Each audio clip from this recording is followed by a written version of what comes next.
pues hay modificaciones en todas las secciones. En la sección 1, que es la mejora de atención de promoción de la salud en las poblaciones,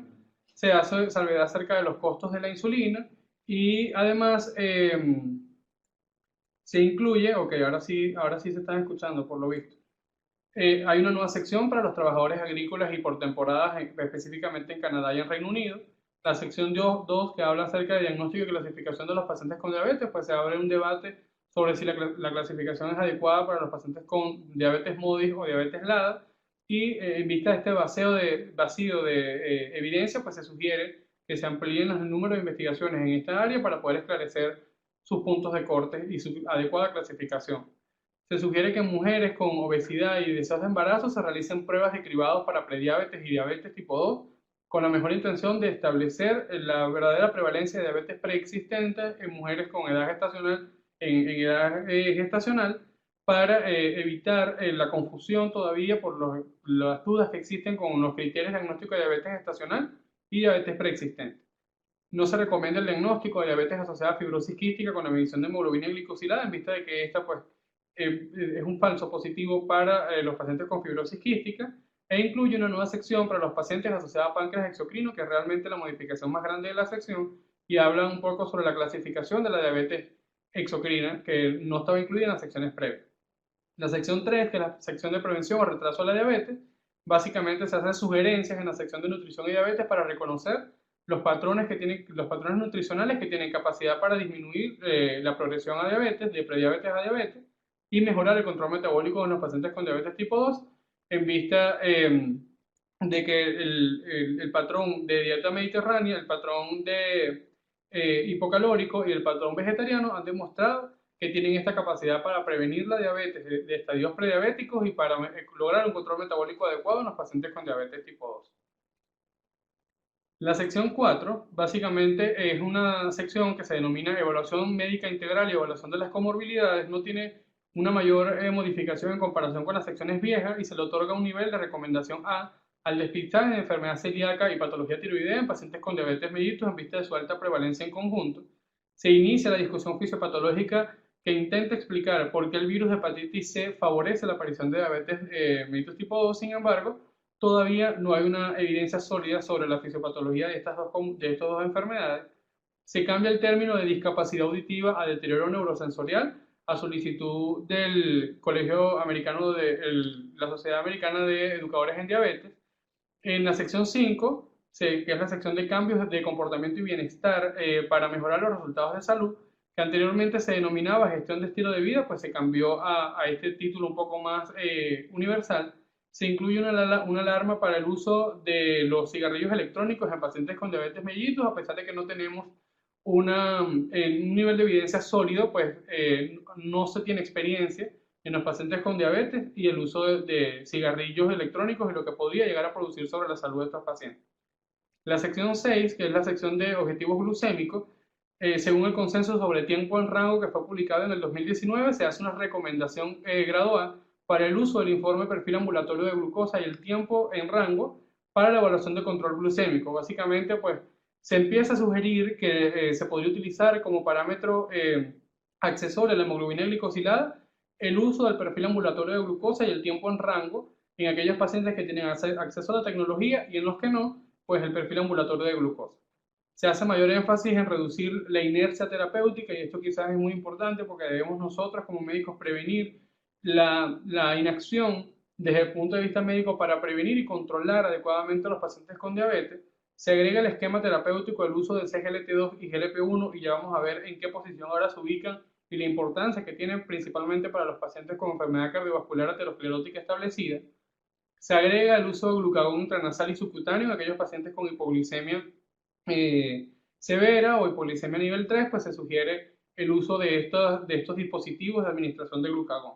Se agrega una discusión final sobre el uso del monitoreo continuo de glucosa y la reducción del riesgo de hipoglicemia en vista de los últimos estudios publicados igualmente en este consenso de tiempo en rango del año 2019 sobre la calidad de vida y sobre la hipoglicemia inadvertida en los pacientes con diabetes tipo 2 y tipo 1 que tienen acceso a la tecnología en diabetes.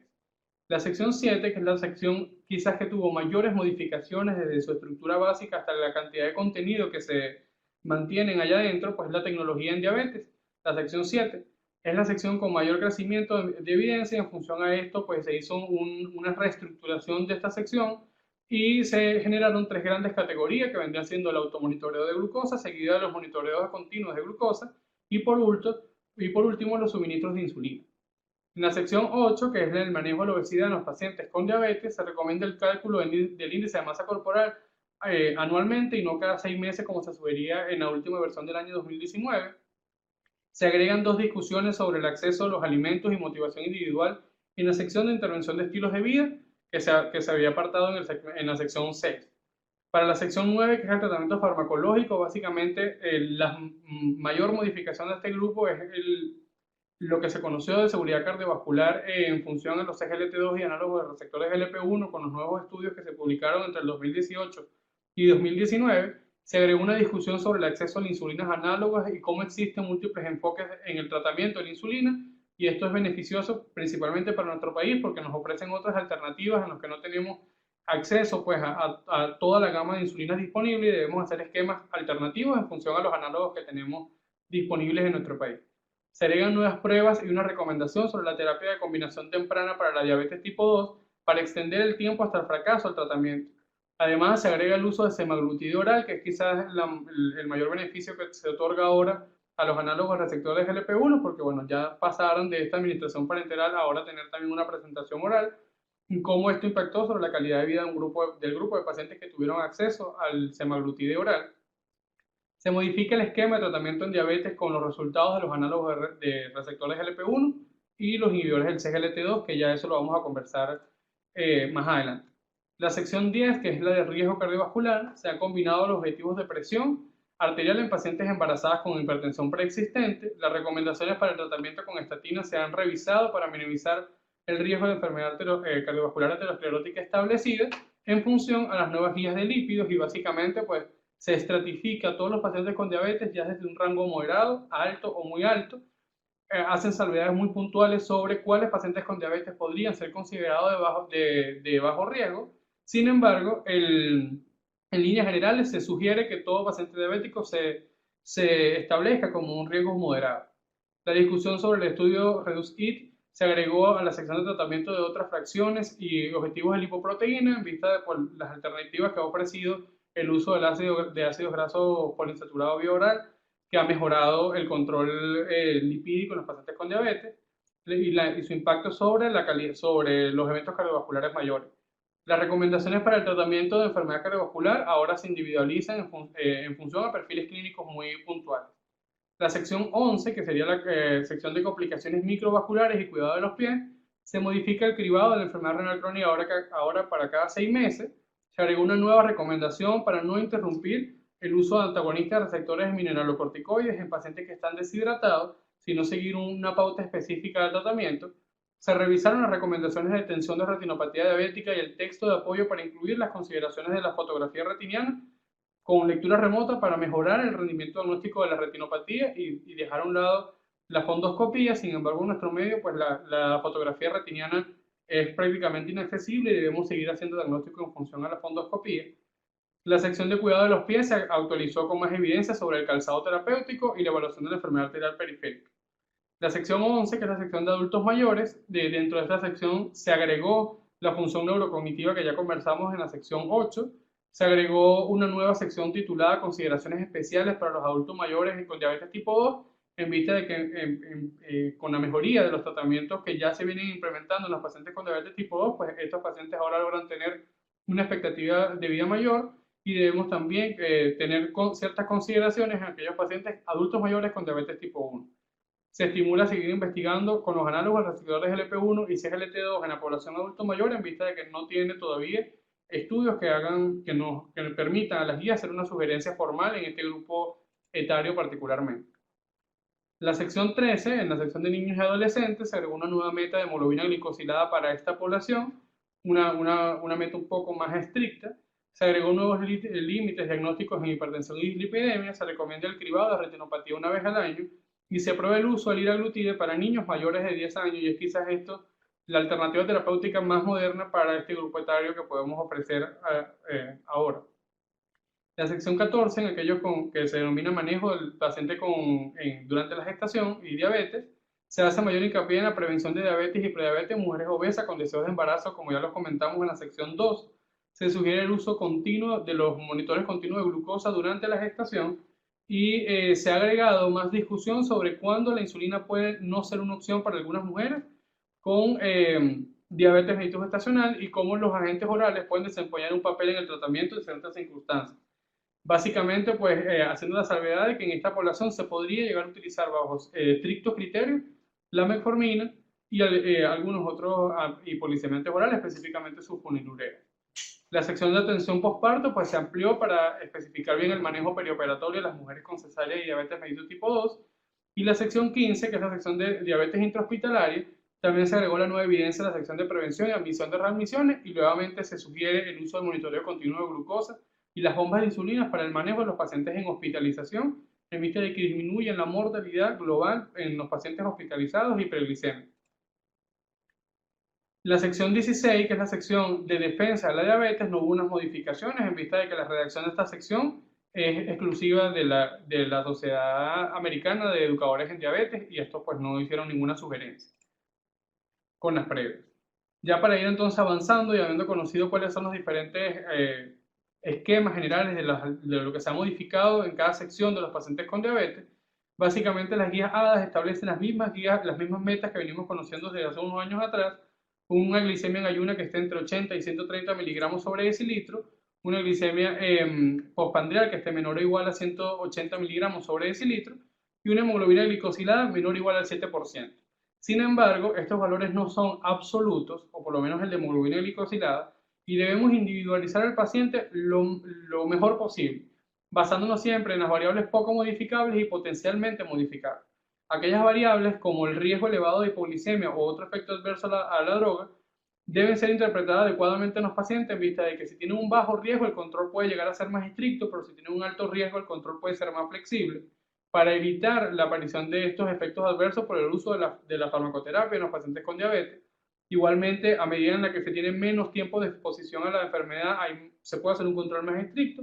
y mientras tenga una duración mayor, pues un control más flexible. Igualmente con la expectativa de vida, las comorbilidades y la estabilidad de las complicaciones vasculares nos van a guiar cuál patrón escoger. Si es un patrón más estricto, que puede llegar a ser hasta incluso 6,5% de hemoglobina glicosilada, o un patrón más flexible, que incluso puede llegar a ser de 8% de hemoglobina glicosilada. Dentro de las potencialmente modificables vamos a tener las preferencias del paciente, que eso es directamente proporcional con el nivel de educación y el apoyo psicológico que tienen estos pacientes y por esta razón esto puede modificarse sobre el paciente y además el acceso a los recursos y sistemas de soporte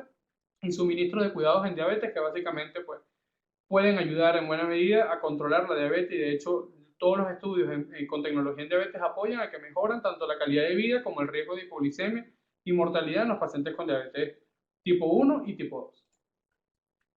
2. Para ir conociendo entonces un poco sobre cómo establece el manejo de los pacientes diabéticos la guía ADA 2020 y en función, vamos a hacer mayor hincapié en esta guía porque es la que realmente tiene un mayor nivel de evidencia en comparación con las otras guías, igual que la del Colegio Americano de Endocrinólogos Clínicos, que más adelante vamos a conocer. Ellos establecen pues, que se debe seguir este esquema terapéutico basado siempre en la identificación de las características clínicas individuales del paciente, pero que debe ser interpretado por el médico tratante del paciente.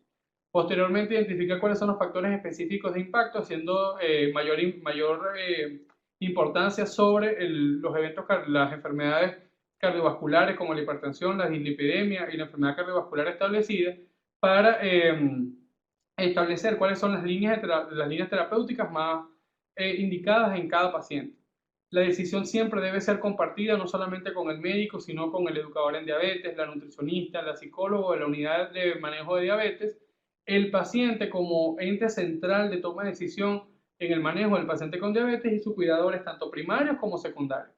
Se establece entonces un plan de trabajo por el que debemos establecer una meta propuesta. Se debe implementar este plan de trabajo y hacer un seguimiento de aproximadamente 3 a 6 meses, siempre haciendo evaluación y soporte sobre ese plan de tratamiento establecido. Y al final, con el periodo de tiempo que se establezca de 3 a 6 meses, siempre verificar el cumplimiento del plan y el logro de los objetivos propuestos.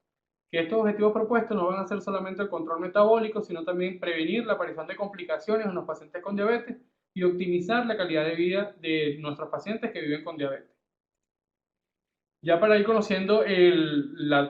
algoritmo terapéutico de la guía, que es quizás la herramienta más útil de estas guías, vamos a hacer una breve introducción sobre cada grupo farmacológico y los aspectos más importantes que debe manejar cualquier médico que maneja pacientes con diabetes para prescribir los tratamientos en ellos y estar pendiente de los efectos adversos de este grupo farmacológico. La metformina sigue siendo la terapéutica farmacológica inicial de primera línea sugerida tanto por la guía ADA, el Colegio Americano de Endocrinólogos Clínicos tiene una variación y lo vamos a ver al final. Sin embargo, la metformina sigue teniendo una eficacia alta para el control de la diabetes, no llega a producir hipoglicemia, tiene un efecto neutro sobre el peso, generalmente no se debe utilizar como fármaco modificador del peso, viste que esta logra disminuir entre 2 y 4 kilogramos al año, y siempre que tenga apoyo, el apoyo nutricional y la prescripción de ejercicio adecuado. Sobre el efecto cardiovascular, para enfermedad cardiovascular aterosclerótica establecida, ha demostrado beneficio. Sin embargo, para insuficiencia cardíaca tiene un efecto neutral. Sin embargo, esta evidencia sigue estado basada con los mismos estudios clásicos de metformina y no tenemos estudios de seguridad cardiovascular en metformina. El costo sigue siendo bajo, su presentación es oral,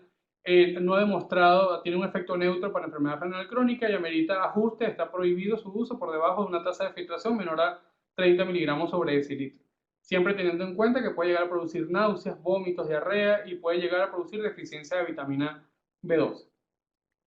Los inhibidores del CGLT2, que es uno de estos grupos farmacológicos más modernos para el manejo de la diabetes, tiene una eficacia neutral para el manejo de los pacientes con diabetes, no llega a producir hipoglicemia, sin embargo sí logra modificar el peso significativamente. El efecto cardiovascular, pues básicamente sobre la enfermedad cardiovascular establecida, solo empaglifosina y canaglifosina han demostrado beneficio, mientras que para insuficiencia cardíaca, EMPA, cana y dapaglifosina han demostrado beneficio, haciendo la salvedad de que solo la dapaglifosina tiene la aprobación por la FDA para el uso en pacientes con insuficiencia cardíaca. Su costo es elevado, su presentación es oral, ha demostrado que previene la progresión de la enfermedad renal crónica y amerita ajustes si la tasa de filtración está menor o igual a 50, a menor a 50. Las consideraciones puntuales con el grupo farmacológico pues es que aumenta el riesgo de infecciones urinarias y principalmente micóticas, incrementa el riesgo de fracturas, hay mayor riesgo de amputaciones, específicamente con la canaglifosina. Hay un riesgo incrementado de cetoacidosis diabética o glicémica en aquellos pacientes cuando se inicia el fármaco con inhibidores del CGLT2 o pasan durante un periodo de estrés agudo, como las infecciones o periodos postoperatorios. Hay mayor riesgo de hipotensión por la diuresis osmótica que estos fármacos producen, lo que aumenta la deshidratación y se ha asociado también el aumento de las gangrenas de Fournier y que llegan a elevar el LDL colesterol. Sin embargo, su acción sobre los lípidos sigue siendo muy controversial. Los antagonistas del receptor de GLP-2, su eficacia sigue siendo alta, no producen hipoglicemia, son los fármacos de elección para modificación del peso y han demostrado beneficios no solamente en el área cardiovascular y la insuficiencia cardíaca, que tienen un efecto neutro, pero sin embargo ha logrado modificar en los últimos estudios de calidad de vida sobre los últimos estudios estudios de la vida real, ha demostrado que tienen un potencial para disminuir los factores de riesgo cardiovascular. Tienen un costo elevado, su presentación es oral específicamente para semaglutide, el resto tienen presentación parenteral. La liraglutide ha demostrado beneficios para la progresión de la enfermedad renal crónica. Tanto la lixisenatide como la exenatide necesitan ajustes según la tasa de filtración glomerular y puede evidenciarse injuria renal aguda al inicio del tratamiento. Se deben tener ciertas consideraciones en vista de que la FDA mantiene una etiqueta de alerta para el cáncer de células de tiroides para todos exceptuando el lixisenatide. Sin embargo, la última evidencia publicada niega esta asociación. Se puede evidenciar náuseas, vómitos y diarrea, dolor abdominal y básicamente estos son sus principales efectos adversos y son frecuentes en la población que usa este grupo farmacológico. Los inhibidores del DPP-4 tienen un efecto neutral, no llegan a producir hipoglicemia, tienen un efecto neutral sobre el peso, incluso en algunos han descrito que puede haber ganancia del peso. Tiene un efecto neutral sobre la enfermedad cardiovascular aterosclerótica, sin embargo la saxagliptina ha aumentado el riesgo de insuficiencia cardíaca y de episodios de descompensación. El costo sigue siendo elevado, su presentación es oral, tiene un efecto neutral sobre la enfermedad renal crónica y se debe ajustar, su tasa se debe ajustar si la tasa de filtración está menor a 50, exceptuando la inagliptina que no merita ajuste renal. Básicamente hay un aumento de la pancreatitis y dolor articular con este grupo farmacológico, pero no son tan frecuentes estos efectos adversos. Con el grupo de las tiazolidendionas, básicamente tiene una eficacia alta, pero no produce, no se asocia a hipoglicemia. Sin embargo, su mayor limitante son el aumento del peso y que incrementan el riesgo cardiovascular, tanto para enfermedad cardiovascular aterosclerótica como para insuficiencia cardíaca. Los costos siguen siendo bajos, su presentación es oral, tiene un efecto neutral sobre la enfermedad renal crónica y no requieren ajuste ninguno de los fármacos en pacientes con enfermedad renal crónica. Básicamente, pues pueden incrementar el riesgo de fractura, ya les comenté que aumentan el riesgo de insuficiencia cardíaca, han demostrado cierto beneficio sobre el hígado graso no alcohólico y el rosiglitazona específicamente se ha asociado a un aumento del LDL colesterol y la pioglitazona se ha evidenciado con un incremento del cáncer de vejiga. Las sulfonilureas de segunda generación en adelante son básicamente la recomendación de la guía. Se hace una alarma para evitar el uso de sulfonilureas de primera generación, en vista de que más bien están contraindicadas por su elevado riesgo de hipoglicemia y otras complicaciones.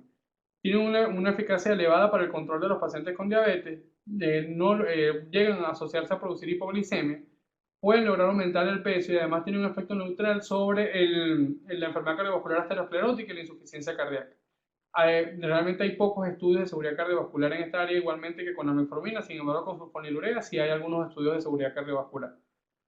Con enfermedad renal crónica tiene un efecto neutral y gliburide no está recomendada en aquellos pacientes que tienen enfermedad renal crónica establecida. Tienen una alerta de la FDA pues porque incrementa el riesgo cardiovascular global. Y básicamente con las insulinas vamos a hacer solo una diferencia en función a las insulinas humanas y las análogos, en vista de los costos, en vista de que las humanas son más bajas y tienen un costo más elevado de los análogos. La presentación subcutánea inhalada está solo para las insulinas humanas, mientras que los análogos solamente vienen en presentación subcutánea. Su eficacia es elevada, se asocia a un riesgo de hipoglicemia y se asocia a un incremento del peso. Ha demostrado un efecto neutral sobre la progresión de la enfermedad renal crónica y se permite el uso de dosis más bajas según un criterio clínico ajustado a la tasa de filtración glomerular. Los efectos adversos de este grupo farmacológico pues, son básicamente locales y el riesgo de hipoglicemia. Ahora sí, para ver el algoritmo terapéutico propuesto por la guiada, pues vamos a reconocer que siempre se establecen los cambios y modificaciones en estilo de vida, nutrición y prescripción del ejercicio, asociada a metformina como primera línea de tratamiento en cualquier persona con diabetes. Posteriormente vamos a determinar si el paciente tiene enfermedad cardiovascular aterosclerótica establecida o enfermedad renal crónica establecida o insuficiencia cardíaca o no. Si el paciente tiene alguna de estas comorbilidades, entonces el tratamiento va a ser dirigido a cualquiera de los dos patrones. Las guías identifican que hay un patrón estructural que vamos a denominar enfermedad cardiovascular establecida y un patrón funcional que es el que incluye a los pacientes con insuficiencia cardíaca y con enfermedad renal crónica. Los pacientes con enfermedad cardiovascular establecida no hay una posición fija de la guiada. Ya vamos a ver que hay otras guías que sí hay una posición fija cuál es el primer lugar, y ellos dejan a juicio clínico ubicar como segundo fármaco o a los análogos receptores GLP-1 o de CGLT2. Para insuficiencia cardíaca, pues ahí sí se prefiere el uso de los inhibidores del CGLT2 y en segunda instancia los análogos del receptor de GLP-1. Si después de esta evaluación inicial no nos encontramos con una hemoglobina glicosilada en meta, debemos entonces asociar el grupo farmacológico para enfermedad cardiovascular establecida que no se usó inicialmente, o el análogo receptor de GLP-1 o el inhibidor de CGLT2. En cuarto lugar, entonces vendrían estando los inhibidores del DPP-4, en quinto lugar la insulina basal, seguida la tiazolidinediona y por último la sulfonilurea. Para los pacientes con insuficiencia cardíaca, pues básicamente vamos a seguir el mismo esquema, haciendo la salvedad de que la saxagliptina dentro de los inhibidores del DPP-4 incrementa el riesgo de insuficiencia cardíaca y no se deben usar en esta población, y las tiazolidinedionas están contraindicadas en los pacientes con insuficiencia cardíaca. Si el paciente no tiene enfermedad cardiovascular establecida, ni enfermedad renal crónica, ni insuficiencia cardíaca, vamos a encontrarnos en tres aspectos o tres preguntas por responder. Si nuestra principal necesidad es disminuir el riesgo de hipoglicemia, entonces vamos a colocar o inhibidores del DPP4 o los análogos del receptor de GLP-1 o los inhibidores del CGLT2, la tiazolidinediona. Si aún no nos encontramos en meta, agregamos el grupo farmacológico anexo que no escogimos en el primero y así vamos agregando el tercer y el cuarto fármaco. Si todavía no nos encontramos en meta con todos estos fármacos, entonces debemos agregar o sulfonilureas de segunda generación o insulinoterapia. Si nuestra necesidad es el control del peso, principalmente en aquellos pacientes con diabetes y obesidad, la indicación de la guía es que no hay una salvedad entre análogos receptores GLP-1 y CGLT2. Sin embargo, la evidencia actual apoya que el fármaco de primera línea deben ser considerados los análogos receptores GLP-1, específicamente el semaglutide, que es el fármaco que ofrece mayor pérdida de peso. La hemoglobina glicosilada, si aún no nos encontramos en meta, entonces debemos avanzar al uso del grupo farmacológico que no usamos inicialmente, que sería entonces los inhibidores del CGLT2. Si aún no nos encontramos en meta, podemos utilizar los inhibidores del DPP4 y si no nos encontramos en meta, al asociar entonces sulfonilurea, tiazolidinediona o la insulina basal, haciendo la salvedad de que estos últimos 4 fármacos pueden incluso reganar peso. En aquellos pacientes que tienen el problema, como en nuestro país, en la población general de nuestro país, que el costo realmente es el problema para el control de los pacientes con diabetes, la primera elección siempre va a ser la sulfonilurea, seguida de la tiazolidinediona. Posteriormente, entonces, seguimos con el grupo que quedó por fuera en la primera toma de decisión. Y si aún no nos encontramos en meta, entonces anexamos insulina basal y si no, los inhibidores del DPP4 y CGLT2. Hay que hacer la salvedad de que en nuestro país los inhibidores del DPP2 pues tienen un costo menor que el de la insulina, entonces pudiéramos considerarlo como el tercer fármaco a agregar y pues seguida de la insulina y los SGLT2 que ya tienen un costo mucho más elevado en comparación con el resto del grupo farmacológico. Con respecto a las recomendaciones de la cirugía metabólica, pues se recomienda básicamente en aquellos pacientes con diabetes tipo 2 el índice de masa corporal mayor a 35 kilogramos por metro de superficie corporal al cuadrado, pues tiene indicación formal de cirugía metabólica y haciendo la salvedad de que entre 30 y 35 de índice de masa corporal, pues se podría sugerir si hay otros comórbidos asociados y individualmente el paciente podría apoyarse de esta alternativa terapéutica para su control metabólico y control del peso. Ahora para ir conociendo la guía de la IDF del 2017, pues básicamente estas guías ya ya tienen más de 4 años de vigencia y además sus datos fueron recolectados hasta el 2015, lo que hace que su evidencia actualmente sea muy escasa y además su revisión fue por metaanálisis cerrados de guías ya preexistentes, o sea, realmente su nivel de evidencia dentro de las otras guías pues es muy bajo. Solamente para irlas conociendo, porque el seminario pues básicamente es guías de manejo de la diabetes, vamos a ir tocando puntualmente los temas importantes. Ellos establecen como metas terapéuticas no la glicemia en ayuno y postprandial, sino solamente el uso de la hemoglobina glicosilada para una población general menor a 7, igual que la guía ADA, pero para una población frágil, que son específicamente los adultos mayores, los pacientes con enfermedad renal crónica, los pacientes polimedicados, con demencia o una expectativa de vida más corta, pues caer en aquel control flexible que plantea la guía ADA, que incluso se puede dejar hasta un 8% de hemoglobina glicosilada de control como meta control. Sin embargo, ellos consideran que después de 8 pues ya es inaceptable. Este es el cuadro farmacológico que ellos proponen. Básicamente no hay una diferencia en comparación con lo que ya hemos venido comentando. Muchos de los datos que están aquí ya están poco vigentes y por ende no voy a hacer mayor salvedad en este punto. La guía IDF pues básicamente no tiene un algoritmo terapéutico. Esto es una modificación que yo hice en función al texto que ellos describen. Todos los pacientes pues sugieren los cambios de estilos de vida, siempre considerar la monoterapia metformina, iniciando una dosis de 30 miligramos, haciendo la salvedad de que ellos prefieren siempre los fármacos de liberación prolongada o programada, iniciar una dosis de 500 miligramos e ir tolerando y titulando hasta los 2000 miligramos al día. Si hay poca tolerancia o está contraindicada, podemos iniciar entonces con sulfonilureas o con inhibidores del DPP4. En nuestro país no tenemos inhibidores del DPP4 en monoterapia, sino en combinación con metformina. Si la hemoglobina glicosilada todavía está en 1% por encima de la meta a los 3 meses de inicio del tratamiento en monoterapia, se inicia entonces la terapia combinada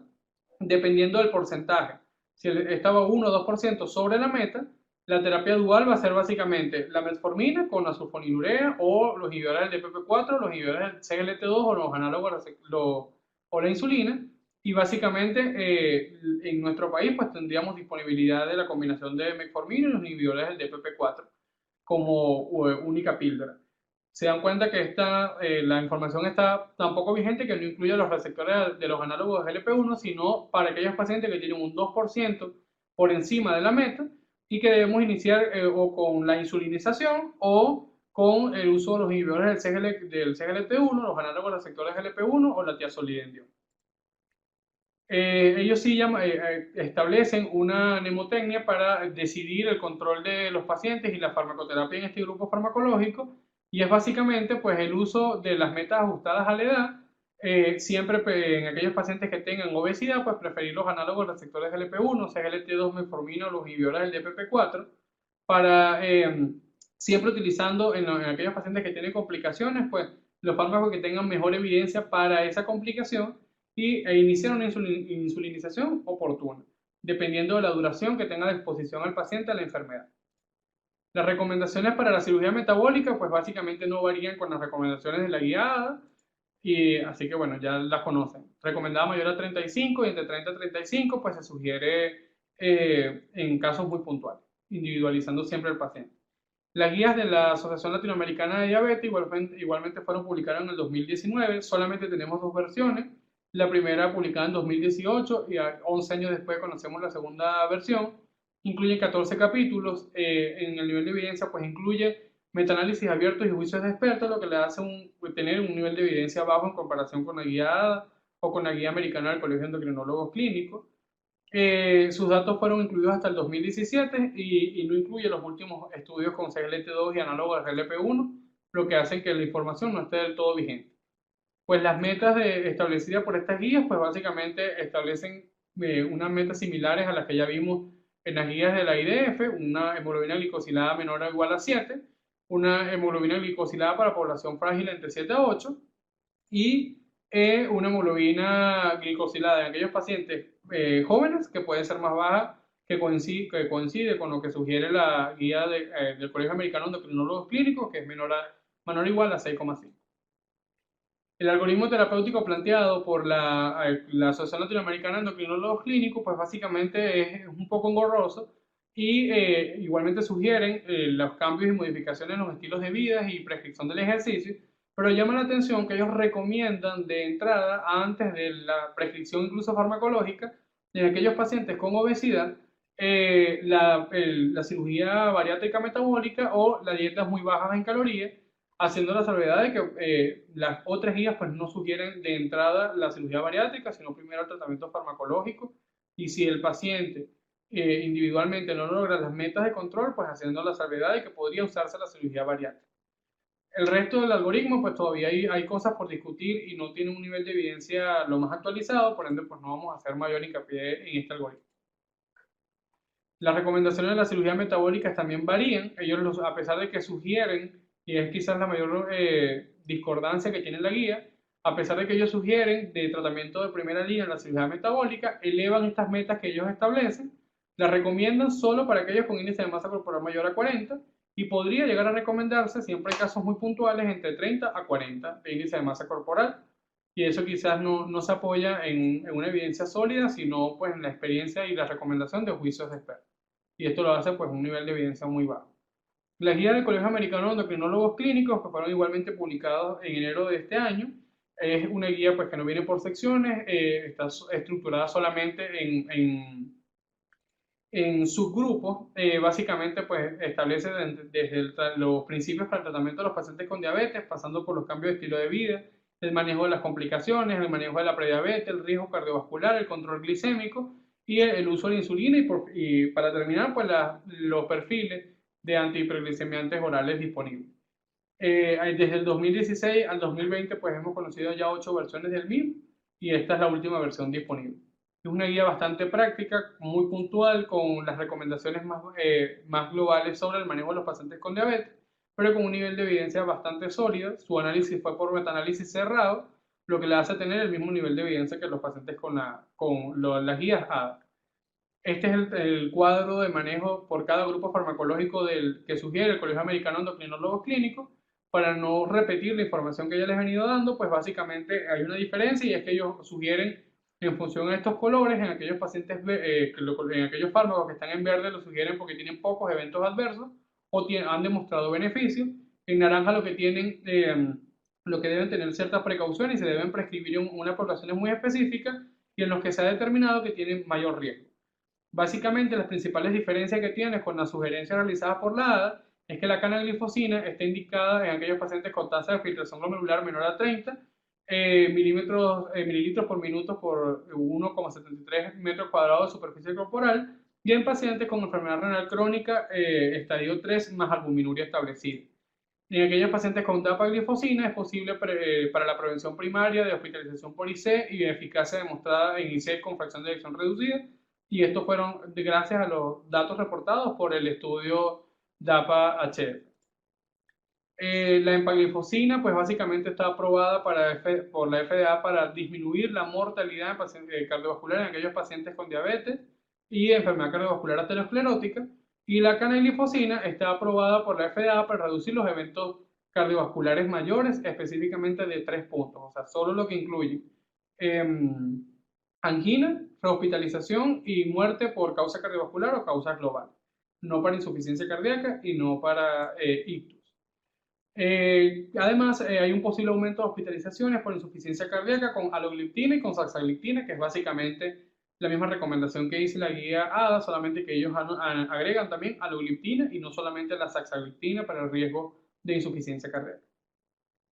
En función a las metas que establece el Colegio Americano de Endocrinólogos Clínicos, pues hay ciertas diferencias en función a las guías ADA, y es que básicamente ellos plantean que la hemoglobina glicosilada en pacientes sin comorbilidades importantes, sin riesgo de hipoglicemia y con un diagnóstico reciente de diabetes, su perfil debe ser más estricto, menor o igual a 6,5% de hemoglobina glicosilada. En aquellos pacientes que tienen comorbilidades importantes y tienen mayor riesgo de hipoglicemia, mayor tiempo de exposición a la enfermedad, pues considerar una meta más flexible, mayor a 6,5%. En función el algoritmo terapéutico propuesto, básicamente se establece, y es lo más importante, o quizás la modificación más importante por la importancia que le ofrece la tecnología en diabetes para el control de la calidad de vida y control metabólico de los pacientes con diabetes, son el cambio en los estilos de vida y el monitoreo continuo de glucosa. Además, pues independientemente del control glicémico, si ya tiene enfermedad cardiovascular establecida o enfermedad renal crónica establecida o un riesgo elevado para esta enfermedad, se recomienda como primera alternativa terapéutica los inhibidores del CGLT2 puntualmente para insuficiencia cardíaca y enfermedad renal crónica y el GLP-1, los receptores GLP-1 para los pacientes con enfermedad cardiovascular establecida. Dejando así, entonces, en primera línea de tratamiento en esta población específica para los inhibidores del CGLT2 y análogos al receptor de GLP-1, en función a la hemoglobina glicosilada, entonces se agregan los siguientes fármacos. Si el paciente tiene una hemoglobina glicosilada menor o igual a 75%, anexar entonces, a mantenerlos igual de monoterapia, los análogos del receptor de GLP-1 o los inhibidores del CGLT2, si la metformina o los inhibidores del DPP-4 con las salvedades igual para tiazolidendiones y sulfonilurea de segunda generación. Independientemente del control glucémico, si se establece enfermedad cardiovascular establecida o alto riesgo, enfermedad renal crónica, insuficiencia cardíaca, pues siempre considerar los análogos del LP1 y CGLT2. Si no, pues la metformina sería la indicación asociada a un segundo fármaco si la hemoglobina glicosilada se encuentra entre 7,5 y 9%, anexando siempre la metformina a los análogos receptores LP1, CGLT2 y inhibidores del DPP-4. Y así pues los siguientes fármacos. Si a los 3 meses todavía no logramos un control metabólico, iniciar entonces terapia triple con los fármacos que no fueron agregados en la terapia inicial. Se sugiere que se utilice por los fármacos de poca experiencia en el manejo de los pacientes con diabetes en centros especializados para el control de diabetes como el colesabalán, la bromotictina y los inhibidores de la carbosa. Solo para centros que tengan experiencia en el manejo de estos fármacos para los pacientes con diabetes. Cuando la hemoglobina glicosilada se encuentra mayor a 9%, si el paciente no tiene síntomas, entonces se sugiere la terapia dual y o la terapia triple en función a los esquemas ya previamente descritos. Y si el paciente tiene síntomas, entonces debemos iniciar insulina más otro agente. Se hace la salvedad de que si se puede combinar la insulina con los análogos receptores GLP-1 en pacientes con diabetes tipo 1 o diabetes tipo 2 con enfermedad cardiovascular establecida, es la asociación más recomendada. Y si aún no logramos el control metabólico, entonces debemos intensificar la terapia insulínica, siempre vigilando los riesgos de hipoglicemia. Para ir finalizando, las recomendaciones de la guía del Colegio Americano de Endocrinólogos Clínicos para la cirugía metabólica son básicamente las mismas del de la Asociación Americana de Diabetes. Y ya a finales del 2019 se publicó una posición conjunta buscando generar pues, un consenso universal sobre el manejo de los pacientes con diabetes, tanto la Asociación Americana de Diabetes como la Sociedad Europea para el Estudio de la Diabetes.